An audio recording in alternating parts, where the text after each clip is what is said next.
You see, piano has never been about how much time you could spend practicing. Rather, it's about how optimal is your practice. Now, most people never get this right, and that's why they don't see the progress that they want. Once you understand this, you realize that piano was never actually supposed to be difficult, and the reason why the masters play and look so easy for them is because they figured out that proper piano technique was never meant to take any effort at all.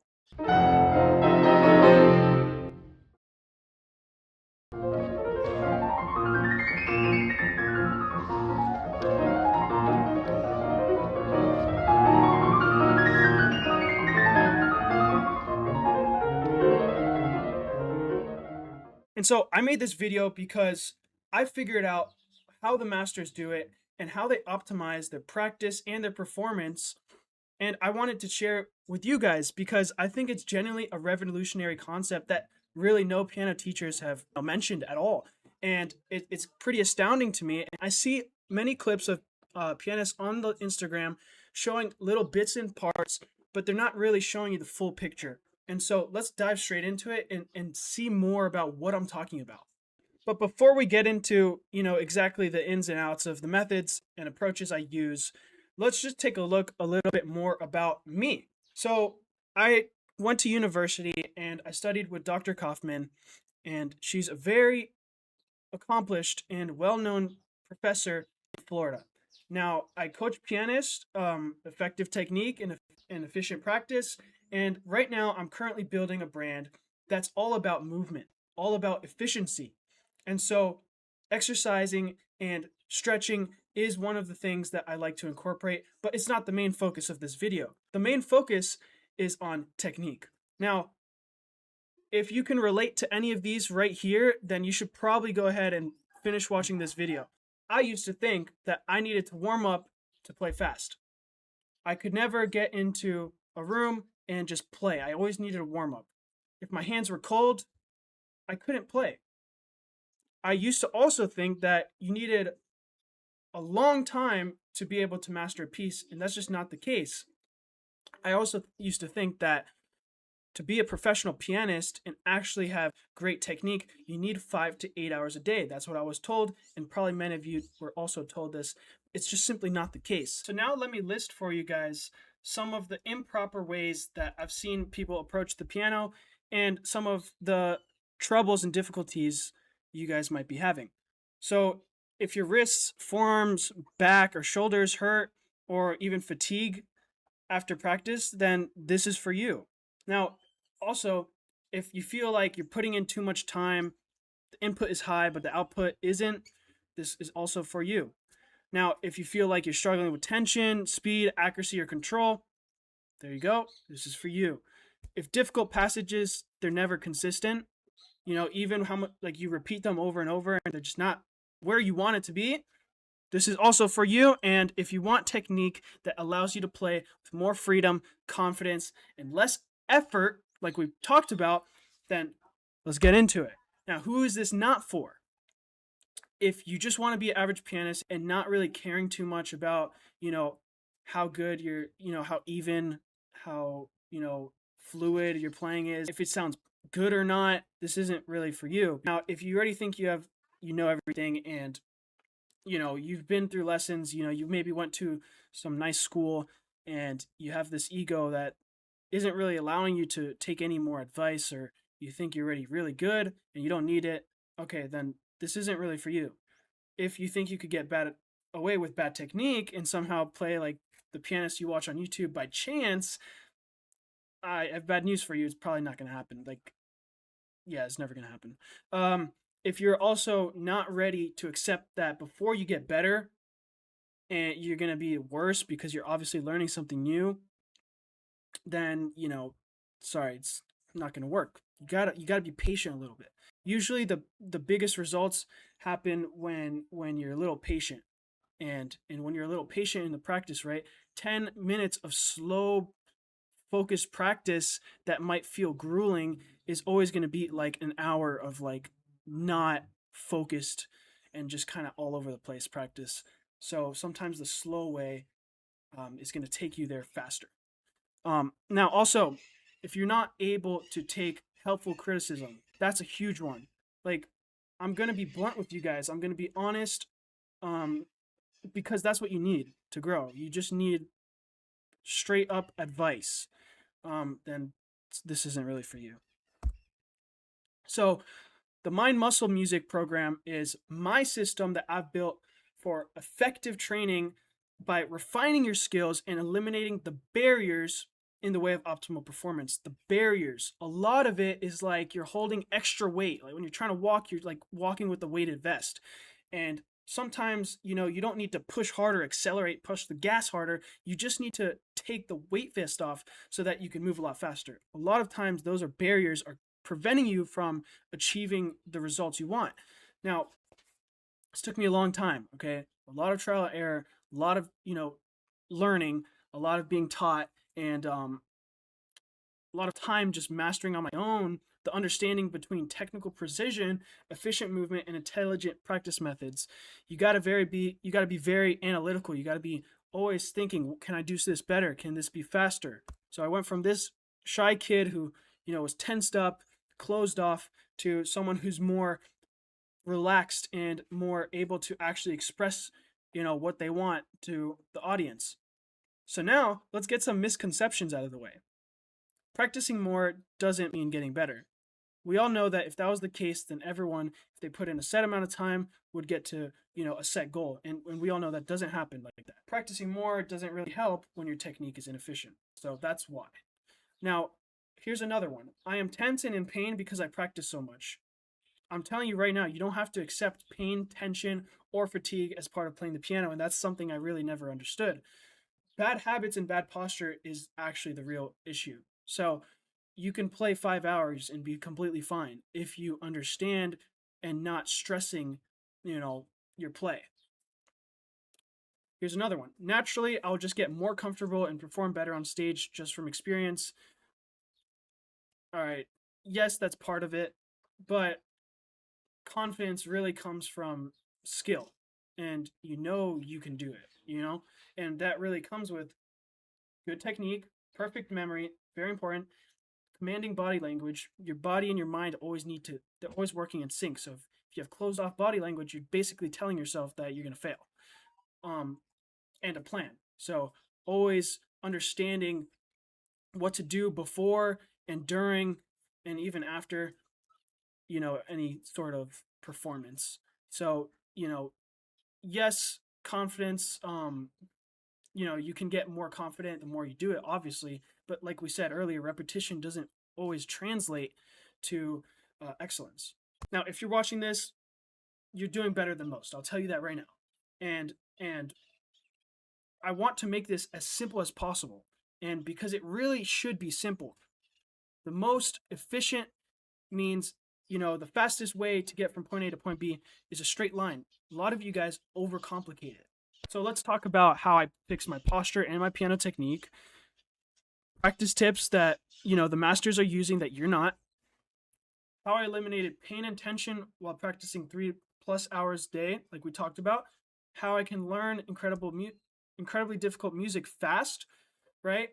I posted online for you guys, Chopin, Etude, Ocean Etude, just 1 week to get it to full speed and fully memorized in 2 days. And how all this will also translate to your stage presence. Now, to help you guys a little bit more to understand how I got here, let me tell you guys a very short 3 slides of my story.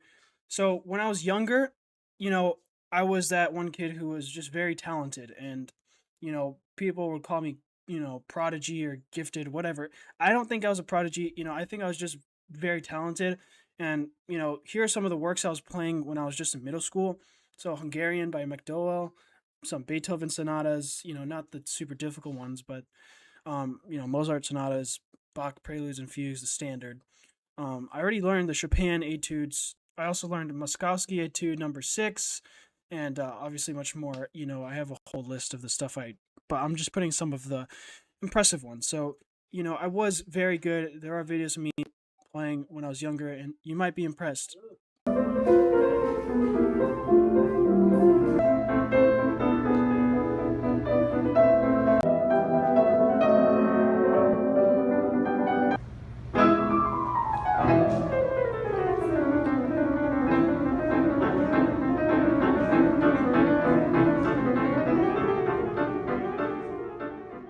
but I plateaued in high school a little bit, and I didn't really get better for like 3 years because I developed a lot of these bad habits, and I made my life way harder. Um, Essentially, I got stiff, I got tense. And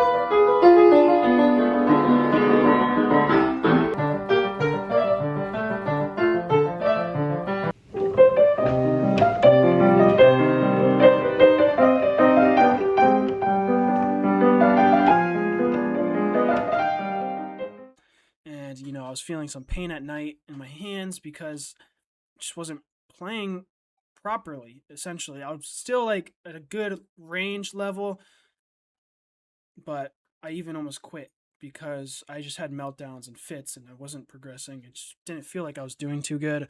um, Now, my worst moment, most embarrassing, that really kind of started me in the right direction a little bit, was when I played for a famous teacher in Miami. Not gonna say the name, of course. Had a complete meltdown at her apartment, embarrassing, my family. My dad literally grabbed me by the ear, took me out of the house, and told me I'd never play piano again. All right, well here I am. Now, obviously, something needed to change. My attitude, my whole approach, really, and so finally in university, Dr. Kaufman was the catalyst to my first piano revolution in a long time. Okay. Um, she got me out of my plateau, and exponentially I grew as a pianist, not only in technique, but in just in understanding what it means to play like a professional. When I would get back home from college, when I was on break, whatever, my mom just quickly noticed because obviously when I was younger, she'd hear me playing every day, and when I'd get home, it's like she was in shock. You know, I just developed clarity, tone, evenness, and ease at the piano, something I hadn't felt, and just even my posture was way better. And this obviously came as a surprise, and no longer was I holding breath, slouching over because I would hold breath, get tense, my neck would like, yeah, my whole face would get red. I slouch over the keys and just, well, let me tell you what changed, okay? So this is some of the stuff that I began doing. I began working on my physical appearance and fixing my posture, awareness. I studied with, great piano teacher. Um, they told me I need to practice every day for a minimum of 3 hours. Now, I said after like 5 hours, you know, your time isn't being uh, valued enough. Your brain kind of isn't able to absorb as much information, so you might be wasting some time there. After that time, I grounded myself through hours of learning mindfulness and meditation, and this is very important because when you're practicing and you need to focus, how can you practice when your mind is in 10 different places at once? It becomes very difficult, and you're slowing down. You're improving your progress, and you're just slowing down and wasting a bunch of time. Dropping your ego, huge. You need to learn how to take criticism and insults. Every pianist has been there. You get insulted by your professor, and obviously they don't mean it in a way to put you down, but out of frustration, they want they want you to do better. Now, obviously, I'm not going to tell you guys some bad stuff and put you guys down, but I will be blunt in what I see that needs to be working on. So you need to learn how to take criticism. And also, visualization is also very good. You need to visualize yourself just performing well. Even when you're performing, just like, you know, be in the present. So here's some general steps you could take right now after this video and implement immediately. Become aware of your alignment at the piano. So what does this mean? Obviously it doesn't mean perfection, look for perfection, because a lot of times we're in music, like we're going to be taken away. We're going to be, not be focusing on our posture all the time. But, just generally make sure, you're not fully caved forward. Your back is nice and relaxed. Your shoulders are relaxed, chest, forward. Sometimes you do need to brace your core, especially when doing a lot of jumps. So you're not moving around. Your arms aren't swaying you, right? Um, Gym, all right? Nothing crazy, but stretches, you know, exercises to pull your, because we're always slouched over at the piano, you generally want to be doing exercises that are going to pull you back into alignment. So things for, your rear delts, your rhomboids, your traps, your lats, things like that, right? Even your glutes and your hamstrings. This is called your posterior chain. You want to be working on that as a pianist, the most important. Sleeping, we all know memory. Like that's that's pretty much the most important. That's been studied so much, even in dogs. You need to be sleeping and waking up relatively around the same time. I don't do this all the time. I'm guilty of that. It's difficult, all right? But the one I do is taking breaks. We talked about this. You need to take breaks to let the information sink in. Turn your phone upside down when practicing and get rid of the distractions. If you're not locked in, then you might as well just be playing basketball. I'll tell you that right now. Prioritize your weaknesses. You really need to dial in on exactly less than a measure. Like 2 notes is usually the problem. And you guys would see something's not working, and instead of going zooming in like a microscope, you kind of you don't zoom in, and that's why you're not progressing a lot, because you really, or what about your weak fingers, right? Obviously it's not good to just use your fingers, but if you can't move your fingers without any effort, that's your first thing. Go learn to move your fingers without effort. Why are you still playing if just playing a simple C major is so, or C D E F G is tensing your hand up, right? Go play C D E F G with complete fluidity, with complete ease, right? Learn to move your wrists like this, right? Stop practicing the same stuff. You can't just keep on starting at the beginning. You need to switch it up, switch up the tempo, switch up, how heavy, to get it, to have the palette, expand your palette in tone color, right? So practice heavy, practice super soft. Learn to leverage the weight of your hand. We just talked about that. Learn to leverage your wrist. How do you move your wrist, right? This is such a huge part that's not been mentioned, by any teachers really.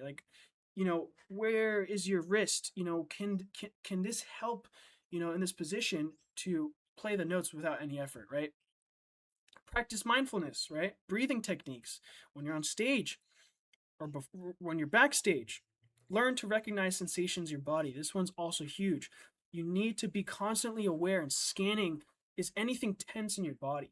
Is your jaw tense? Right? And a good one is, can you talk while you're practicing? That's a very good technique there to loosen up, because when you're talking, when you try to talk, you realize how tense things are. Look for chances to perform or play for anyone, anything. Just this gets experience, right? You become more confident. You become more relaxed. Relaxing is the single-handed biggest, amplifier of your technique, right? If you're not relaxed, if you don't know how to get rid of tension, it becomes incredibly difficult to move forward. And the last one is watch my live streams. Like I literally live stream me starting a piece and how I'm practicing it to get it to where you see it when I post, right? And how I optimize the time, how I memorize, what are the strategies, what are the patterns that I'm recognizing. It's literally all free when I live stream, right? Now, fundamentals, all right? Practice needs intent. This goes without saying. If you don't have a goal for the day, you're going to be drifting. It's just like life, you're just a feather in the wind, as they say. Practicing must be uncomfortable. Too many of you guys it's like going to the gym, right? Just like I said, too many of you guys come out the gym without sweating. All right, what is that? Where discomfort is the only way to grow. That's just it. That's just a law of life. All right. Practicing in layers, right? Just like a GPS. Scan the trees, then you scan the cars, and you scan the roads, and then when you put it all together, it becomes one giant thing. And that's why when you're practicing, a lot of people are going to be like, that doesn't even make sense. Why are you practicing like that? Well, they're only listening at one layer. Then you just stack them up. They don't see all the stacking, right? And then you play for them like, what? How did that happen? Right? What is the point of slow practice? It's not there to just, do it. You don't just simply press the notes slowly, right? understand what even is the point of this. What are you trying to achieve? Like, should this even be practiced as slow?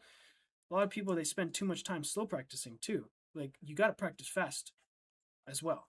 Um, you're not practicing in extremes. We talked about that.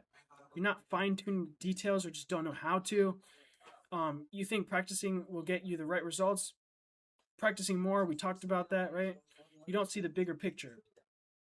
Where is it going in this piece? You guys treat one phrase as the whole piece, so then you have to repeat it. You know what I'm saying? Whereas in reality, the phrases are all one big line. That's a huge piece that so many pianists are missing out on, and that's why it sounds choppy. That's why it sounds like not fluent. A lot of you guys aren't using your body to your advantage or momentum to make your life easier, right? You're trying to work against physics. It's not going to happen. And you don't understand true finger independence.